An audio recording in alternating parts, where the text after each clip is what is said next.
यार मैं आज तुम्हें एक बात बताता हूँ जो मेरे पे बीती हुई है, वो भी बता रहा हूँ, ठीक है।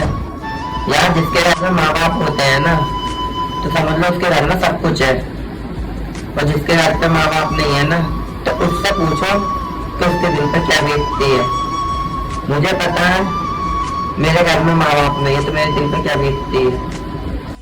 जब पापा थे ना मेरे, तो बस पापा क्यों मेरी कुछ बनती नहीं थी ज्यादा खास। तो भाई पापा मेरे से बोल देते थे कि रवि ये काम होना, या मैं उनसे बोल देता था कि पापा ये काम होना। पर कोई प्यार की कभी भी दो बातें ना हुई।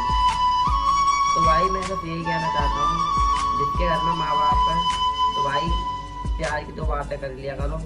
इंसान का भरोसा नहीं है कब क्या हो जाए, इसलिए भाई ये सब सोच। तो भाई बाद में बस कुछ नहीं रह जाता भाई, सिर्फ पछताना रह जाता और कुछ नहीं। क्यों छोड़ के हमको पापा चले गए।